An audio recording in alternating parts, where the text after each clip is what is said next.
नमस्कार, मैं हूं आलोक जोशी और आप देख रहे हैं बिज़ अड्डा। और बिज़ अड्डा में आज एक सवाल यह है कि क्या आपको ये वीडियो बहुत आसानी से और साफ सुनाई पड़ते हैं, दिखते हैं, या देखने में दिक्कत आती है जब आप अपने मोबाइल फ़ोन पे देख रहे होते हैं?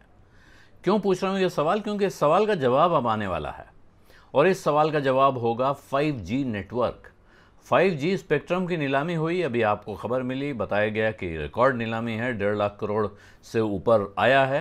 हालांकि उस पर सवाल उठ रहे हैं कि वो जो 1.5 लाख करोड़ से ऊपर आया है, अगर 2G की नीलामी में 1,76,000 करोड़ का घाटा हो गया था, तो 5G यानी 2 के बाद 3, 4 और फिर 5G की नीलामी में 1.5 लाख करोड़ रुपए आना बड़ी बात कैसे है?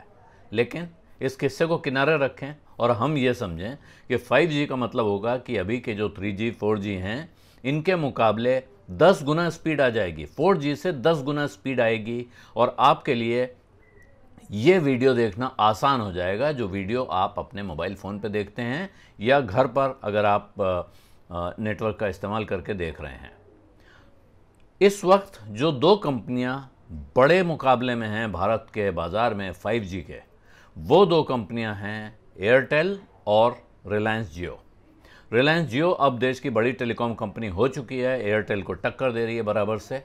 तीसरी कंपनी ने भी काफ़ी स्पेक्ट्रम लिया है, वो वोडाफोन आइडिया यानी VI नेटवर्क है, लेकिन इन दोनों के मुकाबले कम लिया है और इस वक्त जो उसकी माली हालत है उसमें ये बहुत बड़ी टक्कर दे पाएगी, ये कहना भी मुश्किल है।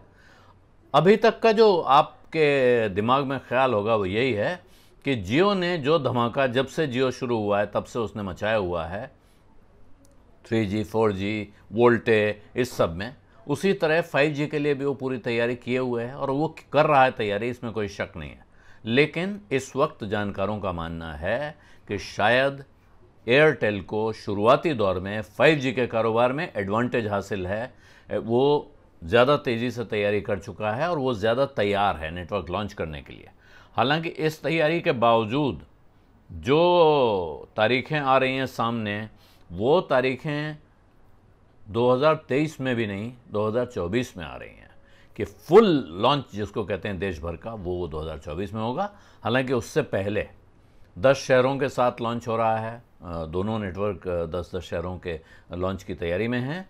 और एयरटेल के बारे में कहा जा रहा है, जो एयरटेल है ये pan India 5G roll out, यानी देश के हर कोने में, वहाँ जहाँ लोग दिक्कत से जूझ रहे हों, बड़े शहरों में आमतौर पे दिक्कत यूँ भी नहीं आ रही है। 3G में भी लोगों के घरों में बहुत अच्छे ब्रॉडबैंड कनेक्शन लगे हुए हैं। 2 ऑप्शन भी उपलब्ध हैं कि आप ये वाला नहीं तो वो वाला ले लें और वो नहीं तो वो ले लें। अपने केबल वाले से ले लीजिए, BSNL या MTNL से ले लीजिए, जियो से ले लीजिए, एयरटेल से ले लीजिए, इस तरह के 2-4 ऑपरेटर और हैं जिनसे ले लीजिए।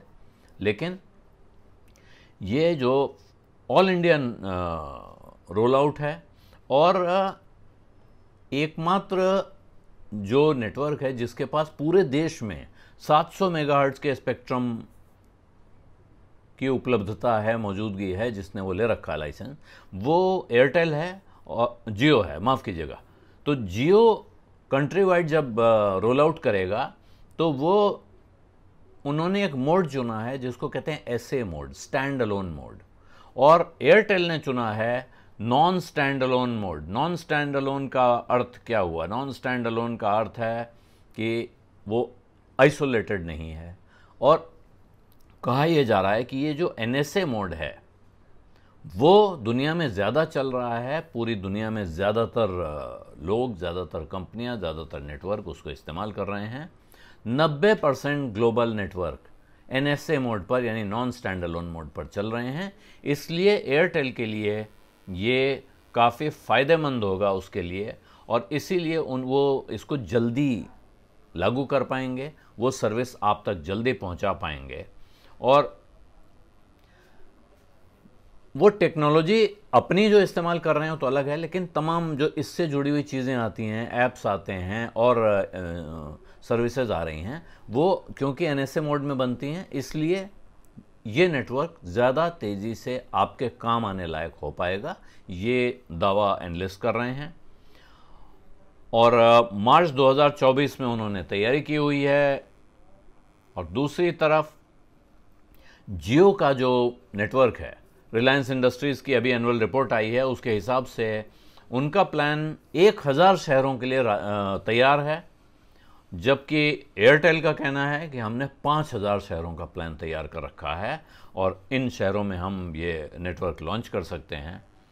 तो अभी भी जो विशेषज्ञ हैं, एनालिस्ट हैं इस कारोबार के, टेलीकॉम के कारोबार के, उनका मानना है कि स्टैंड अलोन नेटवर्क होते हुए भी जियो एक बड़ी टक्कर दे सकता है। आपको याद होगा टेलीकॉम जो मोबाइल टेलीफोनी में जियो CDMA टेक्नोलॉजी लेके आया था, जिस पर बहुत सारे सवाल उठे थे।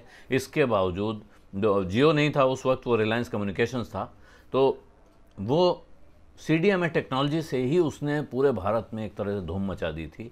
और उस वक्त वो नारा आया था, कर लो दुनिया मुट्ठी में। तो वो कर लो दुनिया मुट्ठी में वो कंपनी रिलायंस कम्युनिकेशंस अब नहीं है वहाँ, लेकिन ये पेडिग्री वही है। उस वक्त रिलायंस कम्युनिकेशंस की जिम्मेदारी दरअसल रिलायंस ग्रुप में मुकेश अंबानी के पास थी। आज की तारीख में जियो की जिम्मेदारी उनके बेटे के पास है, लेकिन आप उसे मुकेश अंबानी की ही कंपनी या उनकी विरासत माने। तो वो जज्बा वही है, और उस जज्बे के साथ अगर वो स्टैंड अलोन नेटवर्क में भी आते हैं तो ये माना जा रहा है कि इसमें भी वो काफ़ी तगड़ी टक्कर देंगे एयरटेल को, बावजूद इस समस्या के जो बताई जा रही है।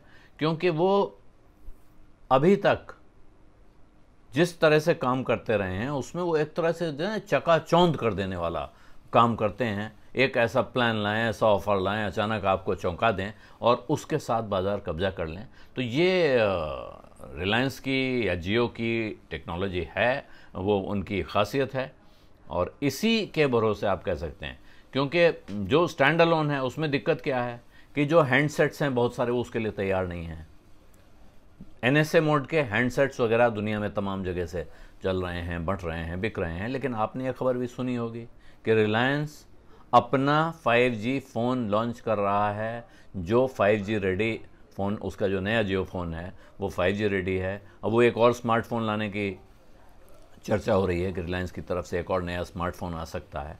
तो ये भी हो सकता है कि आपके साथ अभी एयरटेल, माफ़ कीजिए, एप्पल की खबरें आ रही हैं कि एप्पल शायद भारत में अब कॉन्ट्रैक्ट बेसिस पे मोबाइल फ़ोन मुहैया कराना शुरू करे। कॉन्ट्रैक्ट का अर्थ होता है, विदेशों में आप अगर कनेक्शन लेते हैं, जैसे हमारे यहाँ पोस्टपेड कनेक्शन जिसे कहते हैं, जिसका बिल आता है, विदेशों में ऐसा कॉन्ट्रैक्ट करते हैं आप कंपनी के साथ कि हम आपका ये वाला प्लान ले रहे हैं, 40 पाउंड पर मंथ देंगे और 2 साल तक का वो प्लान वैलिड होता है। तो वो आपको मोबाइल फ़ोन फ्री दे देते हैं उस प्लान के साथ। अलग अलग मोबाइल फ़ोन के लिए वहाँ जब फ़ोन लॉन्च होता है तो वो प्लान सामने होता है कि आपको कौन सा प्लान लेना है जिससे आपको ये वाला हैंडसेट फ्री मिल जाएगा। अभी एप्पल का नया फ़ोन आया है जो लगभग 1.25 लाख रुपए से लेके और 1.5 लाख 2 लाख रुपए तक जाता है, और कोई कंपनी कहे कि साहब ये आपको मुफ्त मिल जाएगा, आपको ये 15,000 रुपये महीने वाला प्लान लेना होगा या 10,000 रुपये महीने का प्लान लेना होगा। हो सकता है 10,000 भी हमें बहुत ज़्यादा लगता है, लेकिन कुछ लोग होंगे जिन्हें लगेगा 10 नहीं 5,000 में मान लो वो प्लान मिलता है और आपको थोड़ा लंबा देना पड़े, लोग कहेंगे हाँ ठीक है। और ये कॉन्ट्रैक्ट फ़ोन में फिर वहाँ होता ये है कि जब नया फ़ोन लॉन्च होता है आप अपना पुराना फ़ोन ले जाके वहाँ जमा करते हैं, उसके अगेंस्ट आपको अच्छा खासा डिस्काउंट मिल जाता है और आप नया फ़ोन ले लेते हैं।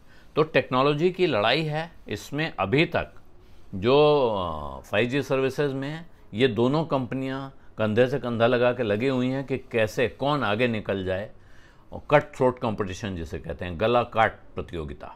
इसमें हमारे आपके लिए यानी कंज्यूमर के लिए सवाल ये है कि इस प्रतियोगिता के चक्कर में ये बड़े शानदार बम्पर ऑफर लाएंगे और दाम कम करेंगे ताकि वो हमें लाभ दे सकें, या अभी जो दिख रहा है बाज़ार में कि 2 ही बड़ी कंपनियां बची हैं, लगभग डुओपोली जैसी स्थिति है, और वो लगातार अपने कॉल के और डेटा के दाम बढ़ाते जा रहे हैं। कहीं 5G आने के साथ और प्राइस राइज की मार या महंगाई की मार, वर्चुअल महंगाई मान लीजिए, डेटा की महंगाई है, तो वो तो आपको नहीं पड़ने वाली है। इन दोनों में से कौन सा रास्ता आप कंपनियां अख्तियार करती हैं, इस पे बहुत कुछ निर्भर करेगा। अगर वो बहुत महंगा हुआ तो फिर कितने लोग उसकी तरफ जाएंगे, और अगर वो सस्ता हुआ तो कंपनी ने जो पैसा लगाया है, स्पेक्ट्रम में जो पैसा दे रही है, उसको वो कब वसूल पाएगी। ये 2 बड़े सवाल हैं जिनका जवाब देगा तो वक्त, लेकिन एनालिस्ट लगातार लगे हुए हैं उनको खोजने में। फिलहाल नज़र इस पर रखनी है कि इन दोनों में से जो कंपनी पहले 5G रोल आउट करती है, या अगर दोनों एक साथ रोल आउट करती हैं, तो उनमें से कौन ऐसा शानदार प्लान लेके आती है जिसको देखते ही हमारा मन उसको लपकने को करने लगे। बिजअड्डा में आज इतना ही। अब इजाज़त दीजिए। धन्यवाद। नमस्कार।